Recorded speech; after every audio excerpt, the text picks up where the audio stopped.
Ladies and gentlemen, welcome to another episode of the Linc'd In Podcast, a very special episode of the Linc'd In Podcast on the Sideline Sports Network.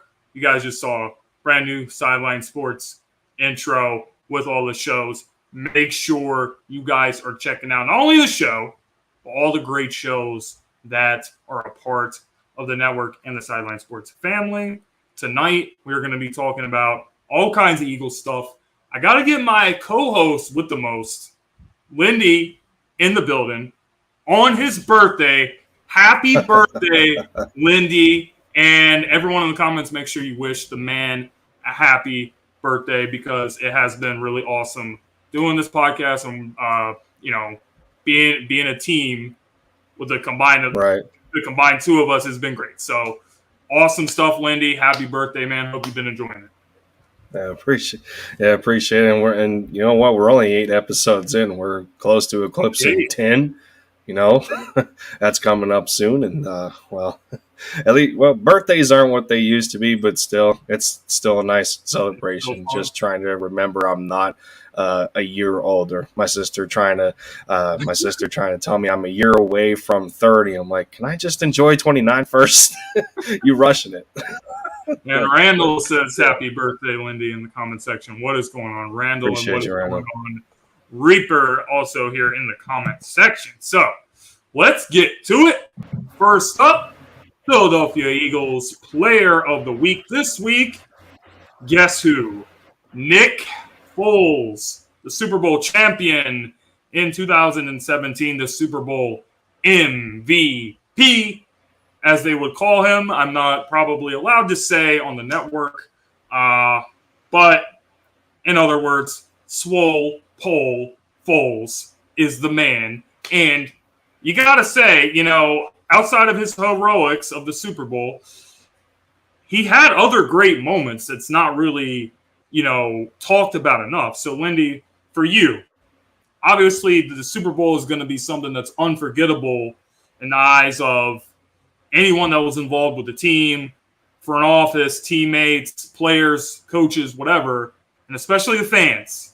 But for you, when you're looking at Nick Foles' career with the Eagles, what is the biggest thing, Lindy, that is sticking out to you when you're looking at Nick?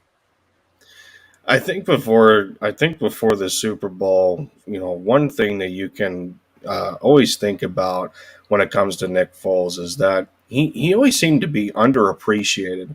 And, aside from that gimmick type of season that he had, because that's all people want to call it, and Chip Kelly's no-huddle collegiate-based offense and just trying to tire out defenses. I mean, he still went 27-2 that season, although the team itself wasn't efficient. I mean, they finished 10-6, but 2 out of the 3 years for Chip Kelly, the team went 10-6. Foles was their quarterback, and I think after the shoulder injury that he had, he kind of fell to the wayside a little bit. Although I still remember that day when he did injure his shoulder. I think it was against Washington, and I remember everybody coming to, his aid and his defense. And I know Jason Peters was one of the most pissed off guys when he seen the hit that Foles took. He was ready to take some heads off. And I remember that. Yeah, I remember that. Absolutely. Whenever it was, whether it was that game, whether it was the, tying the record for most touchdowns in a single game against the Raiders with 7. Obviously we got to touch upon the Super Bowl and him coming in a pitch after a MVP-esque season by Carson Wentz, to which it was either him or Tom Brady. And then, well, lo and behold, Nick Foles ends up beating Tom Brady and puts 41 points on that Bill Belichick defense. But I mean, let's be real. Both defenses were terrible that game, but it was about who was going to make the play at the right time. And well, Brandon Graham did, but they couldn't have done it without, as much as people want to say that Wentz could have won that game too, the one thing Carson did not have was, just the veteran wisdom that Foles has possessed to that point and being in those moments and being in those games. Granted, it wasn't as deep as the Super Bowl. I mean, whether it was losing to the Saints or it was one special team blunder away and they lost by a field goal or what have you. But I mean, he'll always be remembered for that. He'll be remembered as, I think, being selected before Russell Wilson when the Eagles could have had the chance to, take a chance on Russ. And I think Foles got selected before him. But funny thing there's is just the draft. They actually wanted to draft Foles and draft Russ. Right. Right. But either way, man, it's a shame. It's a shame where he is now. I think he's 33, going to be 34 years old. He's bounced from team to team, and it sucks to not see him as a starter anymore because it seems that magic has gone away. But no matter where he goes, he's still an asset to any football team. Chicago, Jacksonville, where he tried. I think he suffered a collarbone injury there again, and then he gets stuck on the Bears, where they managed to keep Andy Dalton and him. It's a pretty good spot for him.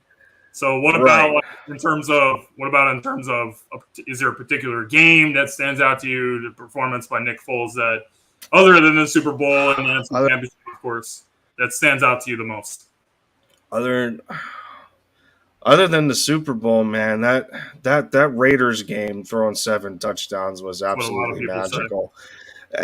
I mean, granted he was probably having a game of Madden on casual or easy if you want, because the Raiders were an absolute dumpster fire that year. But still, I mean, he was, I wish he wasn't taken out in the fourth quarter. I'm sorry. They should have let him finish that game. Or at least, he definitely would have gotten number 8. I don't know why they took him out of that game. I'm sorry. That was nonetheless, his jersey and cleats and everything of that game was still sent to the Hall of Fame. Right.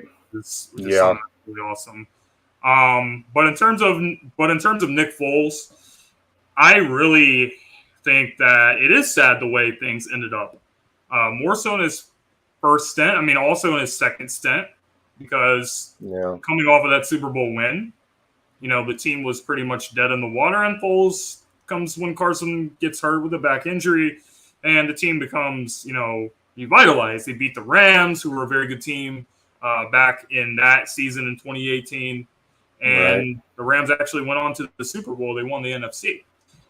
But Nick kind of revived the team there, and then it sparked a little bit of a run. But in terms of his first stint, he was pretty much thrown into the fire when he was a rookie quarterback. 2012, when Michael Vick was the starter at the time, got hurt, and he had to come in and play some games. He did not have a lot of success because it was a very bad football team, obviously. And then, Vic comes in for the 2013 season. Everyone said Vic was the perfect fit of the Chip Kelly offense. It's a match made in heaven. And for the first couple games, it did. It seemed like that because Vic was actually lighting it up. And then Michael Vick gets hurt against the New York Giants with a hamstring injury.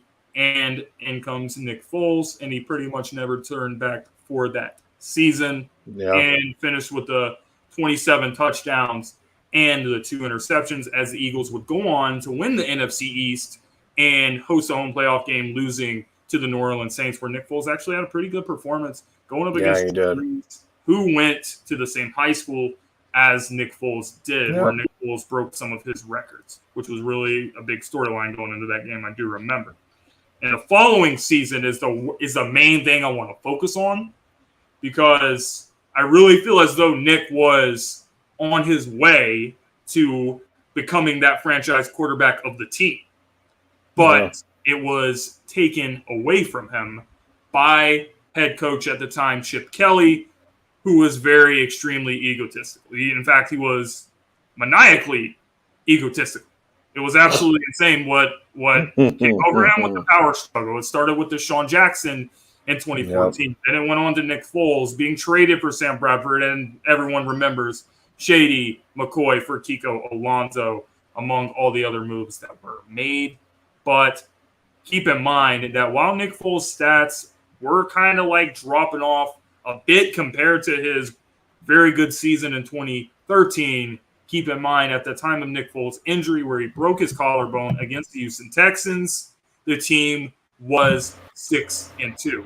So by definition, Nick Foles he might have not even been a good quarterback. By definition, he was probably more or less of an average quarterback, actually, in terms of his talent and his skill. But in the bigger moments, Nick Foles was able to put the team in a good position to win those games, which is a major reason why he had the confidence when he was going in and throwing in after Carson Wentz was hurt. So that was a big thing there. But I really feel as though in 2014, if Nick Foles does not get injured, things could have been very differently. I believe Nick Foles would have went on to be a franchise quarterback of the team, and things would have been a lot differently. I think I always had a feeling that Nick was going to have a chance to lead us to a Super Bowl. The way that he did ultimately do that was not the way I had expected it, but it still happened. It still happened. But as far as Nick coming back, that was one of the best stories that you could even think of.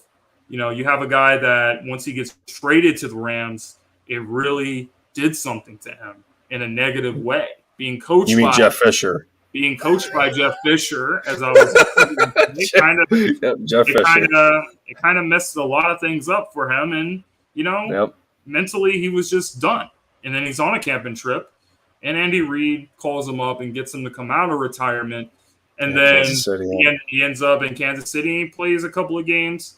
And Andy Reid was a major reason why Nick was able to get his confidence back. So if it's not for Andy Reid doing that for Nick Foles, there's a chance that the Eagles would not have won the Super Bowl in 2017 if it was not for that happening. So for Nick coming in after everything they went through to achieve the highest level, going up against Tom Brady, going toe-to-toe against Tom Brady in the Super Bowl and winning the Super Bowl MVP in the first ever Super Bowl to boot in Philadelphia, that was amazing. But as far as my personal favorite moment of Nick Foles, besides that little run, it's a lot different. And it wasn't in the 2013 season, that great season. It's not the 7-touchdown performance that sticks out to me. This game is a lot different, and the real diehard fans will remember this game because it was the highlight of the 2012 season, as the Eagles were on a 8-game losing streak against the Tampa Bay Buccaneers. Foles leads a game-winning drive.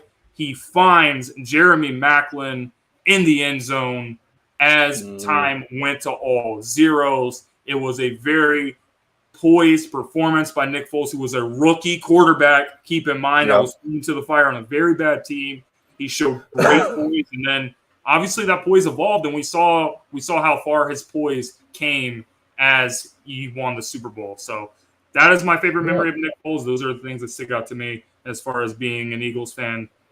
Every real Eagles fan is always going to love and respect Nick for what he was able to do, guys. So that is it for our Player of the Week segment, ladies and gentlemen.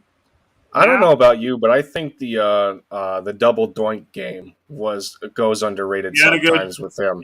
That was a good game-winning drive as well. That Bears defense, that Bears defense was nasty during that 2018 season. It was very good. Foles comes back in there and he's trying to use Golden Tate, and he ends up going on another touchdown drive to take the lead, and it took a double doink to win that game. But that was an aggressive like clawing your way through kind of game between us and the Bears in 2018. And I think that goes unnoticed sometimes. That I don't know if I think we needed Foles for that game. To be quite honest, I don't know at that point if Wentz was going to win that game either, because he was coming off of that, the knee injury and all that Carson Wentz stuff. But wasn't actually playing very well 2018. No. Everyone points to his stats and said, "Oh, look at his stats! Like 21 touchdowns, 7 interceptions." It was clear and obvious that they had rushed Carson back from the injury. He was a statue in the pocket. He wasn't able to do anything. So that's why the offense was looking very stagnant. But, guys, when we get back from the commercial break, we are going to take a look at Miles Sanders and the interesting comments that he had to say this week. I'm running like my hands on fire, and I don't intend to stop even when my legs grow tired. And I got a message from Colorado straight from Texas, captured most of me, just let me be.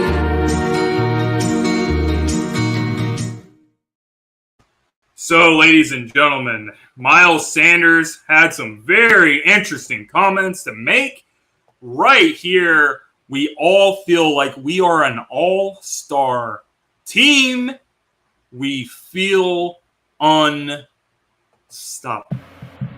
Miles. This is the exact stuff that you don't want to do, okay? And I have a huge issue with Miles coming out and doing this for a few reasons. When you look at great championship caliber, consistent winning teams, you don't have players that are loud and, trying to bring attention to themselves, trying to put a target on the team like Miles is trying to do here. A lot of people will say, oh, well, he's just trying to show his confidence and everything. It's not confidence. It's a little bit of arrogance, in my opinion, because especially coming from someone like Miles Sanders. Miles Sanders, with all due respect to him, is still an unproven player. He's a player that cannot stay healthy. He's a player that has had issues fumbling the football, turning the ball over. He's had issues dropping passes out of the backfield. He has not rushed for 1,000 yards to date in his career, coming off a season with 0 touchdowns. So if you're going to talk like this, Miles, you are really going to have to up your game. You are already having pressure on you because you're in a contract year. But now that you're doing this and you're bringing this attention to the team when you didn't really need to do that, the pressure is even more on you, Miles, to step up to the plate and perform at the highest level. So Miles Sanders needs to have a breakout season this year and back up his talk, because while the team is very, very talented, this reeks of PTSD 2011, Vince Young saying this is the dream team, all this other stuff. This was unnecessary. This was kind of frustrating to see, and we just didn't need to do that. And for whatever reason, Miles decided it was a great idea. And keep in mind, we're not even in training camp. If this happened in training camp where you're saying, oh, the chemistry is doing this, we're looking good, we're feeling like an all-star team, we don't feel like anyone can, that's different. Because you're actually doing something and building that chemistry, and sometimes things just happen in the spur of the moment. But for Miles to do this before even training camp, at least wait for training camp when you're actually doing stuff. At least wait for preseason when you're actually doing something, instead of just when you're on vacation just doing something. It was just completely unnecessary, and I had a huge issue with it. Yeah, no, I mean, it is what it is sometimes with these players, and they get a bit of overexcitement going on, and in the case of Miles, I get where he's coming from. I understand and everything, and but his biggest problem right now is, well, while you're a kid that's easy to root for, and to this point in his career for the Eagles, he's still a fan favorite. Everyone has, they don't wane their faith in him. They still keep their expectations, appropriately high for him. But when the problem is when your rookie year is still your best year, that's an issue. That like you can't be in a worse position to me, in my opinion. Because when you've set the premise as to the display of your talent coming out of college, and you put it on the table in the way that Miles did his rookie year. Granted, it was not perfect, but he showed us he can run the football. He showed us that he can catch it as a receiving back. He became one of Wentz's favorite targets when Ertz wasn't available, and then he just didn't really take that next step yet. And as a growing player in the NFL, that's the biggest thing that's holding him back right now. He's averaging at points over 5 yards a carry, and yes, he does have efficiency in that regard. And yes, you can arguably say that his touches are less than what they should be a lot of the time, between Sirianni and Doug Peterson respectively. But sometimes you have to earn those opportunities first in order to get the football. Let us remember going back to 2019 when he was coming out, getting selected at the same number in the same round, same draft selection as Shady McCoy, and everyone is connecting the dots in that way, and how much of a coincidence it was, and they're from the same area, and is he going to be the next running back that we give an extension to? And he shows us in 2019 on how dynamic he can be, at the position, and let us remember in that year, it's the same year that the Eagles picked up Jordan Howard. So, that's a Jordan Howard that he himself has had, I think, at least 3,000-yard rushing seasons, a power back that you can rely on to, really push through up the middle in the line of scrimmage, and he's splitting carries with him.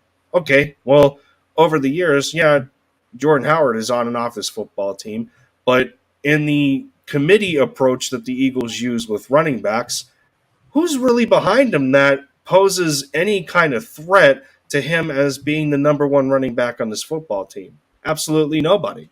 Yeah, we have a lot of excitement with Kenny Gainwell, and Boston Scott is good in his role, and Jason Huntley has gone out there a few times, but there's nobody behind Miles that's good enough to give him any sort of challenge. So if you're in that kind of situation, you would think that you would try to make the most of your opportunities and take it from a year-to-year basis to improve on the mistakes that you continue to make. He's still inconsistent with his vision. He's not good in terms of picking up blocks and protection. He's terrible at that. Boston Scott is bad at that. Kenny Gainwell is not meant for that. So when he's needed in blitz pickup, it was the one video I think he's talking a lot to a player that's not proven anything. Yeah, exactly. Didn't we see the one video where he's crossing Jalen Hurts' face, and he completely disrupts the play by crossing his face and everything? Like, dude, what are you doing? Countless miscommunication issues. So to bottom line everything, aside from his inconsistencies on the field, and not being on the field in the first place because he's only averaging about 12 to 13 games a year, number one, you got to stay healthy. And two, you haven't given us anything to fall back on to say that, okay, well, maybe he has a point in being irritated with the lack of contribution that he is given from an offensive standpoint, because, well, it's up to the play caller, it's up to the head coach in determining how he's going to affect this football game. Okay, well, you have to show us you can do that on a more consistent basis first. Exactly. And that's the problem. I don't think the coaching staff has that full confidence in him, because they do give him the opportunities, and something just always seems to happen. Like you said, he's not reading his blocks correctly, not getting the yards that he needs to be getting, fumbling the ball on our side of the field. Seemed to happen quite a bit last season, and it's just ridiculous. And Miles is not a guy, to wrap this up, Miles is not a guy that's proven anything. I would not be thrilled if another player on the team that did this. But for example, I'll use Lane Johnson, because we know that Lane has been very, very outspoken in the past. And if he had said something about this stuff, then I would have probably had less of a problem, because Lane's been an all-pro. He's been in the conversation as best right tackle in the NFL. And Miles, we don't even know if this guy's been in the conversation for even a top 10 running back, even a top 15 running back, even possibly. So you haven't proven anything, and you're just talking too much. It's just not something that I would want to do. And, he wasn't even on the team when we won the Super Bowl. If you haven't achieved anything, if you haven't won anything, then why are you talking? Like, just focus on yourself, focus on putting the work in for the season and proving everyone wrong. All this comments about being an all-star team is very arrogant, and I do not think it is a good thing for the team, but hopefully everything will blow over. Moving on. No, I'll say this much. The frustration is only elevated because of the value that we spent in drafting this kid in the second round. It would be different if it's like an undrafted free agent in Kennedy Brooks, or if it's hype him up. They hype him up to be something. Exactly. I mean, that's the only reason. If you're gonna talk the talk, you have to walk the walk first. I mean, two things have to happen here. In terms of our offense, I do believe that we are stacked. However, if I had to say who is the linkest link of this offense, it's Miles Sanders, and it's probably not even close. So, moving on, we have to get into the Eagles players that are going into a contract year, who is going to get an extension, and who is going to walk. Harlem Cowboy in the house. What's up, buddy? I missed you. Thanks for coming to the stream. Now, looking at these guys, the biggest one that stood out to me is TJ Edwards and Mr. Kaiser White coming over on a 1-year deal from the Chargers. You have a exciting linebacker core here with the Philadelphia Eagles to watch, and all these guys are young. You have Nakobe Dean that you drafted in the 3rd round, and then you have TJ Edwards that was coming off his best season by far. He was undrafted from Wisconsin, and he has come into his own, and we're looking to see him get even better with more talent around him on the defense. And Kaiser, 144 tackles with the Chargers last year, 26 years old. So him and TJ are around the same age, and they're both in a contract year. So what is going to happen between those two? Who is going to be kept after the season? That is the biggest story that I am looking for, because I think that the potential of this linebacking core is very, very good. It's probably the best linebacker core that we had in quite some years. So I like what all these guys bring to the table, especially the 3 guys that I mentioned, Nakobe, obviously TJ and Kaiser. But it's going to be tough, because I do not think that we are going to re-sign both of these guys. Whichever one we choose to re-sign, the other one is going to walk in free agency and go to another team. That is the way I see it playing out with the Eagles. But it's going to be a very interesting thing to be looking out for during the season. Right, and I think if you keep it exclusive to Kaiser White and TJ Edwards when you're talking about the linebacking core, I think really the only thing that Kaiser needs to do to make TJ expendable is to be as good as TJ is in terms of run defense. I think TJ Edwards is the best run defender in the linebacking core as it stands right now. If TJ can enhance, or if Kaiser can enhance that in his bag and be and be kind of an all around type of linebacker and possess that kind of skill set, then I think that's going to be the biggest thing that can separate the two of them. And it's no slight on TJ Edwards, because he has been a great story to this point, another undrafted rookie free agent that the Eagles took a chance on, and he has here over TJ, right, and he has made a home here. I mean, TJ Edwards has survived Alex Singleton, he has survived Nate Gary. So he has to provide some sort of value to that linebacking core. So with Kaiser White coming in, on a prove-it deal, TJ working on the last year of the 2-year extension that he received. Really, I mean, you can't go wrong with either one of them. But like I said, I think if Kaiser can really enhance his run defense, being only 26 years old, may I add, he could be a part of the regime going forward, and adding to be one of those staples of the linebacking core, especially when Nakobe Dean is ready. Because I would like to see a tandem between Kaiser and Nakobe for myself, if I'm totally honest. Absolutely, man. So what about you? I know I said that's the biggest storyline for me, but I know you're a very big fan with Javon Hargrave. Him and Fletch both in a contract year. The writing does seem to be on the wall. Fletch is going to leave unless he comes back on a very much lower salary to be, just a part of the team, being part of leadership with the young guys, not so much as playing a lot of snaps anymore. But for you, what are you thinking about that whole situation? Are you thinking that Javon Hargrave going into his last year, I know you've said that he's going to have a big year. You've said it on this show. So you still stand by that, I'm pretty sure. So what do you see with that whole situation playing out? Do you think they're going to bring back Javon after this season?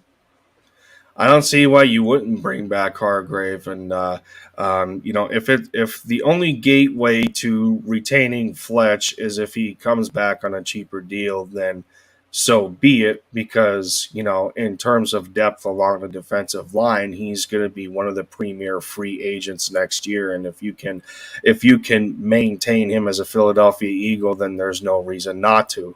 But in terms of Javon Hargrave, who to this point, I think he has exceeded his expectations coming over from Pittsburgh. That nobody really knew how good of a fit he was supposed to be, and during his time in Pittsburgh, he was actually viewed as quite a bit of a disappointment. Right. So coming off of, trying to battle through that pec tear and then coming back from it, people didn't really have all that high expectations of him. They were coming at it saying, let's see what he provides next to Fletcher Cox, and being that Fletch was the focal point still by that time, and I think Fletch still is to a degree. But when you consider the age gap between the two of them, I still think Javon is under 30. I think he's only 29. So, if you can get him, I think Javon is a guy that still has eligibility for an extension even before the season starts. So if you want to lock him up in a way as you don't want to risk it going forward, that if he outperforms this last year on his deal, and you don't want to be in a situation where if the market for defensive linemen ends up getting reset by somebody through big money, I don't think the Eagles want to put themselves in that position. So there's two players on this team that I think are eligible for extensions prior to the season. You can do that with either Hargrave, or I think Darius Slay is another one that is eligible for that kind of extension.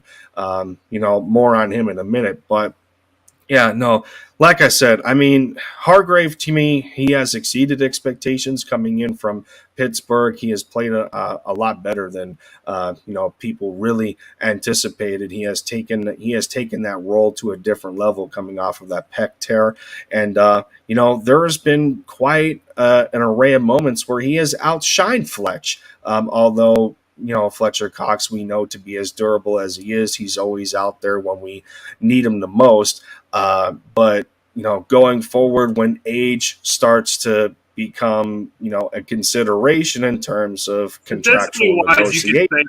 Statistically wise, you can say that he's outperformed Fletch, but I also think that Javon has very much benefited from playing with Fletch, just as any. A tale of two halves, if you will. Because I mean, how many years we've been complaining that Cox has nobody next to him to be able to prevent Fletch from trying to battle a double team, and now you get Javon Hargrave in here, and now they're starting to double team him. So I mean, now that Jordan Davis is here, well, what are you going to do at that point? But that's besides the point. But still, I think, like I said, in terms of extension eligibility, in terms of the timing, I think it would be more of a benefit for the Eagles to extend him now rather than later, so they don't, subject themselves to any kind of reset of the defensive tackle market.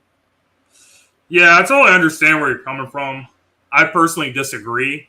I think that it's very possible, or maybe not. Maybe it's not very possible. But what I would do is I would not re-sign Javon, depending on what the asking price is going to be for him, and I probably wouldn't bring back Fletch either, unless Fletch is very much willing to take less money and take a lesser role within the team. I think that everything is kind of set up to move towards the future. The one guy that no one is saying anything about is Milton Williams. Do not forget about him. You have Milton and Jordan Davis now, who could be your defensive tackle duo that can develop and get better and grow together as a duo. So as far as the defensive line with the Eagles, especially defensive tackle, we value that position much higher than a lot of other teams do. So would it surprise me if we give Javon a deal? It would not surprise me whatsoever. But if you can get a guy that can produce at a lower salary in the free agency market next season, I believe that would be the way to go. So in terms of paying these guys a lot of money, it's not something I would do when you can get a cheaper option that can probably produce around the same rate as those two guys. So I think that it would be wiser to put the money into the other positions. I think in saying that, having the amount of production as Hargrave is probably more of a stretch than saying Fletch in that kind of discussion. I mean, I'm looking at it like this. What more does Javon have to prove are you gonna to be deserve that kind of extension? Are you going to be willing to sign a guy that's going to be 30 years old at the start of next season, which is when the extension would kick in? Would you really be willing to sign him to like a 3 or 4 year deal, and then he's on the team with a high salary until he's like 34? It's not something I'd be willing to do. I don't think it would be a smart move. At 3 years, absolutely. Because I don't think. Well, I mean, Javon is showing you how it is on tape. He's not slowing down. He seems to get better year after year in this defense.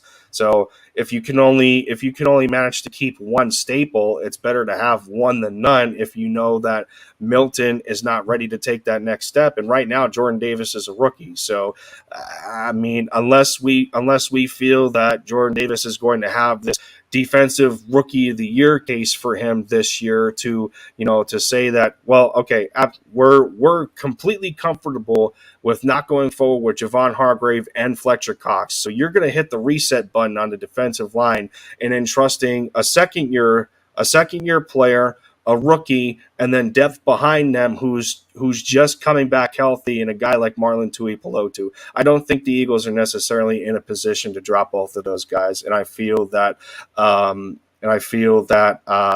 Hargrave is better eligible for this kind of extension or retention on the team instead of Fletch. Totally understand where you're coming from with that. Got some people in the comment section. Shout out to Silver to Barber. Get in a new barbershop in North Philly on North Broad Street.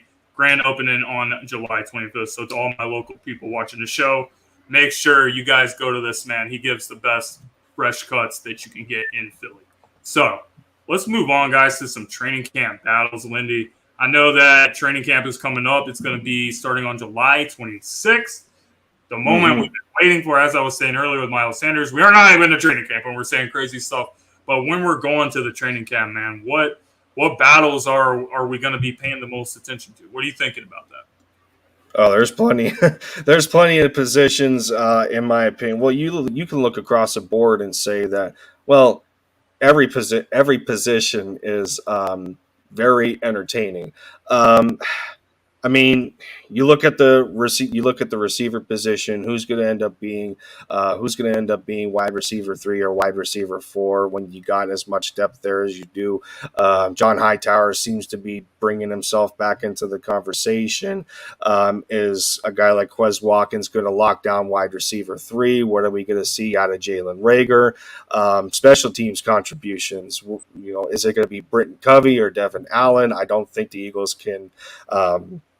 I don't think they're going to be in a position to keep both of them. I mean, at this point, they might. Who knows? When all you're looking at is Greg Ward, Boston Scott, and Reagor in your special teams, and even if you want to consider Jason Huntley in that spot, I wouldn't personally, because I mean, the limitations that he has in his own right.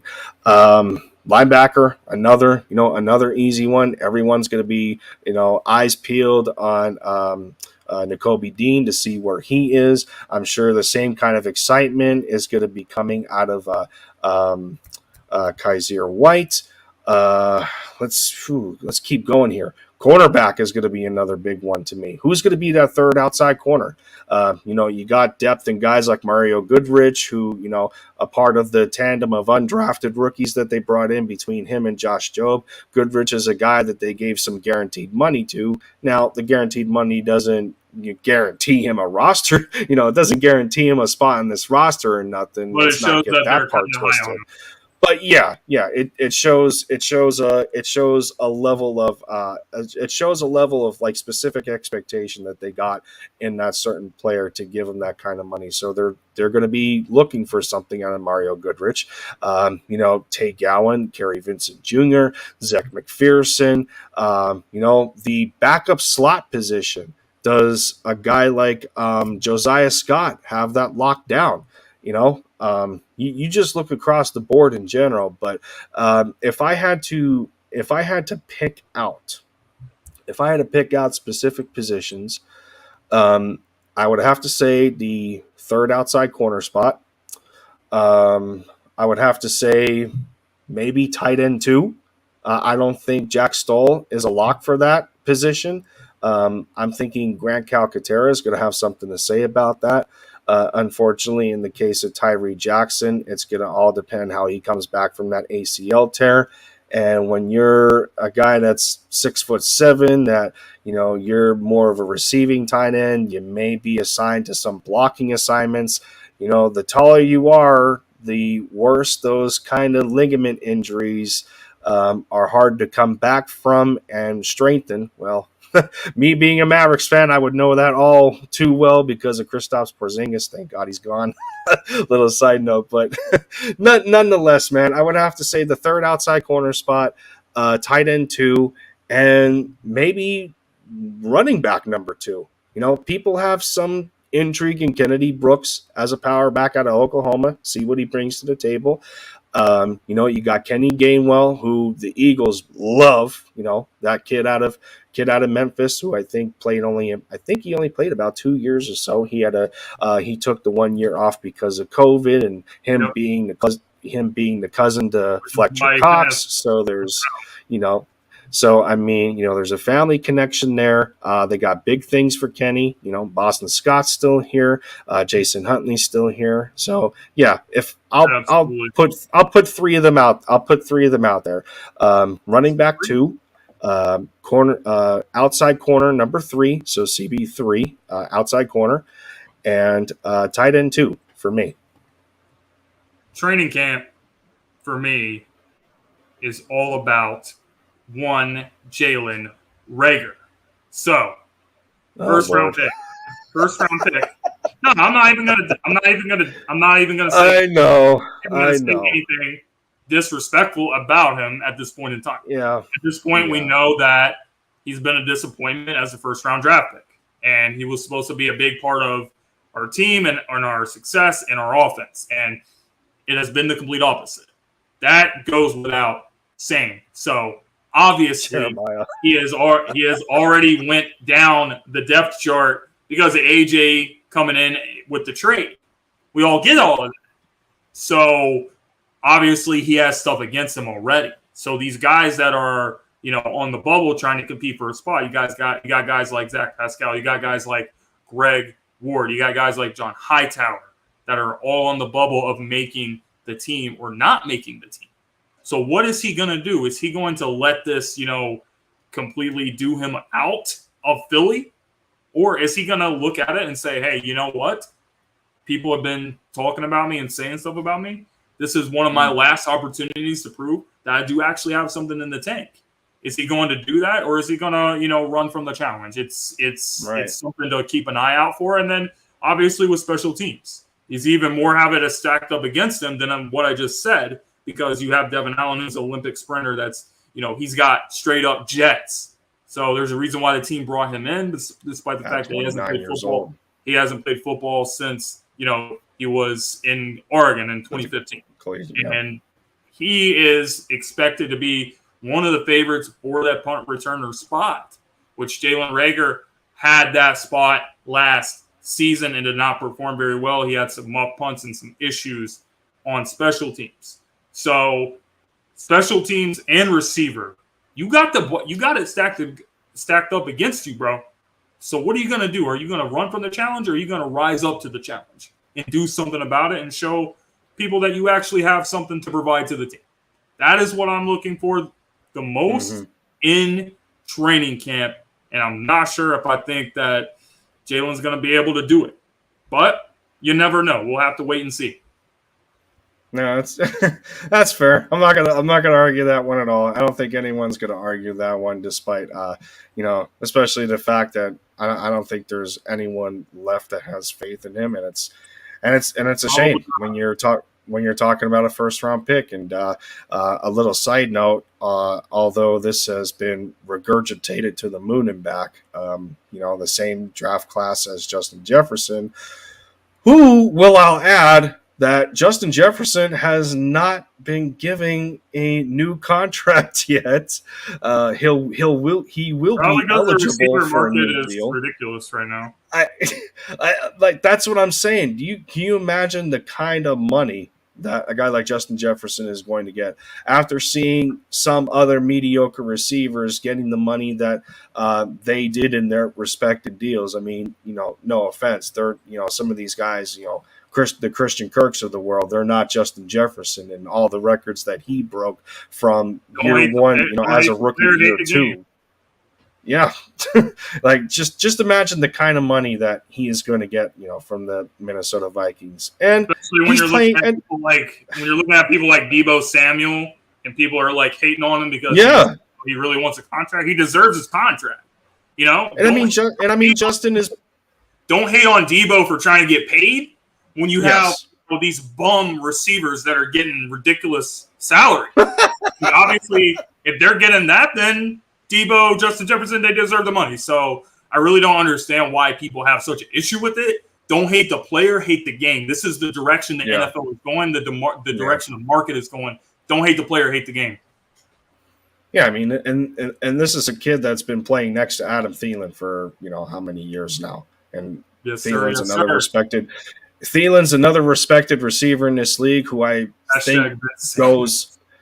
think he goes underrated at times just because of the amount of good receivers that there are in the NFL. You don't really speak of a guy like Adam Thielen all that often now, whether it's because he's on the Minnesota Vikings. That's your call. But the tandem between him and Justin Jefferson was ridiculous, those 2 years, even though Adam, I think, suffers from injury every now and then. I think ticky-tack ones, but still, nonetheless, I mean, I mean, we wish at this point that we were having these conversations about Jalen Reagor and the fit that he was supposed to be for this football team, and those guys at the time falling in love with the explosive dynamic that he possesses between an offensive standpoint and special teams. How twitchy he is, quick with his feet. The context of playing at TCU where he had at least 4 or 5 different quarterbacks at one point. He couldn't develop any chemistry with the person throwing the football, and yet he was putting up all those yardage. Now, take of it what you will from a competition standpoint, but still, I mean, and yeah, Bacon, I get it. I get the size and everything. I completely understand the size. Everyone is to that point now, but it's a shame that it has come to this point where we were hoping for him to be a number 1 caliber receiver, or a guy that's even in Quez Watkins' position right now. If you were to go the direction of having a different number 1 and say the situation at this moment in time is, would Reagor have been good enough to be in number 2 where you still see a dynamic between him and A.J. Brown? How good that would have looked if we were getting the Jalen Reagor that we were hoping to. And, well, it is what it is to this point. And for Reagor's sake, if he can't find a spot on this team, then the best thing that could happen to him is getting a fresh start somewhere else. But he needs to bring it. Yeah, definitely a lot of pressure on Jalen Reagor, on offense, on special teams, on everything. A lot of interesting stuff with training camp. We have a few minutes left in the show, so I want to do something a little bit interesting. So, Eagles, and before we get to that, I just want to give a special shout-out to another one of our sponsors, a.k.a. Fanatics, the best place to shop for the sports fan gear, officially licensed gear. They're having and I know NBA free agency has been going on right now, so they're having a lot of sales on NBA merch. Make sure you guys use the promo link in the description. If you guys shop using the link instead of just going on the Fanatics app on your own, then whatever you purchase, we will receive a small proceed, and it will really help us out with all of our future goals. So, Philadelphia Eagles, Mount Rushmore. Very interesting stuff. So basically, everyone knows how this works. You pick 4 Eagles that are going to be on the Eagles Mount Rushmore. No question. Every Mount Rushmore, you have to have Brian Dawkins, and you also have to have Reggie White on your Mount Rushmore. Then the other 2 is pretty much up in the air. I'm going to go with Concrete Charlie, Chuck Van Der, because he was a dominant player at 2 positions, linebacker and center. So he's a phenomenal special player. So phenomenal player there. And I also I'm going to go with Andy Reid, because while he did not win the Super Bowl for the team, Andy put the Eagles in the best position to be a successful team, put us in the playoffs year in and year out, won over 100-plus games for us for his career and 14 seasons. I do believe he was let down by Donovan McNabb quite a bit, because as we know, McNabb was simply just not a clutch performing kind of guy, and while Andy Reid has had success with any quarterback that he has coached. So while Doug Peterson did win the very first Super Bowl for the team, Andy Reid took us from an era when we were trash, and he turned us into a perennial playoff team. And I think that if we had a little bit of a better quarterback in clutch situations than what McNabb was able to provide, I do think that we would have broke through one of those seasons when we were in the NFC Championship, when we had all those NFC Championship losses. I do think that we would have broke through if we had a quarterback that wasn't McNabb. That's my Mount Rushmore. What about you? Right. Well, hopefully I don't rustle anyone's or ruffle any feathers, I should say, so long as Mount Rushmores are subject to change, which I'm sure they are. But Brian Dawkins isn't going anywhere for me. For rights that every Eagles fan knows. And then the other 3, I'm I wanted to go in a little bit of a different direction because, well, I was thinking of anomaly type of players that used to play for the Eagles. So I wanted to throw Harold Carmichael up there. I mean, how often do you see a guy 6'7", like 6'7", 6'8", dominate at his position the way that he did, at that point in his career? I mean, it's just, and good for him to be, good for him to be a Eagles Hall of Famer. Completely deserved it. That was a bright spot of that day when I heard the news of that, and him getting the recognition that he deserved. So I'll put Harold Carmichael up there. Number 3, well, is it safe to put Foles up there for him being a part of the run of getting us our one and own Lombardi Trophy? And I get it's between him and Doug Peterson, but the difference to me is that Dougie P wasn't on the field, taking the play calls and making the plays the way that Foles was in the biggest moment of not just in the franchise for the Eagles. Foles is literally the one that told him to run the Philly special. Right. Hey, you want to run the Philly special? Yes. It was just an awkward pause, and Doug was like, "Yeah." You want Philly? Yeah. You want Philly? I mean, he still has a statue out, outside of the link. The dude still has a statue of Doug Peterson out there. I mean, come on. So, I gotta put him. I gotta put him up there for obvious reasons. And again, this is subject to change. They're all subject to change. So Foles would be my number 3, and then number 4. I was number 4. I was, Reggie White's an easy one. I was thinking of Jaws, B. West, Shady McCoy. I don't know. Because I'm at a point where, there's so many Eagles players that, deserve a spot on that, Rushmore. Maybe Asante Samuel you put up there too. Asante, who was the other 2 vaunted corners that I can't remember from the 90s. Can't think of their names off the top of my head. Yeah, Eric Allen, and the other one. There was two fantastic corners that we had, but that's besides the point. So, who? Herm Edwards. Remember, he used to coach with the New York Jets. He was on the Eagles. He was a part of the original Miracle in the Meadowlands when he scored a touchdown. It was Eric Allen. It was Eric Allen and somebody else, and I can't think of his name right now. Foles, Carmichael, Brian Dawkins. Foles, Carmichael, Dawkins, and I gotta pick a 4th one, but there's too many to name in my opinion. You gotta pick one. So, I'll go Reggie White. So we'll match 2.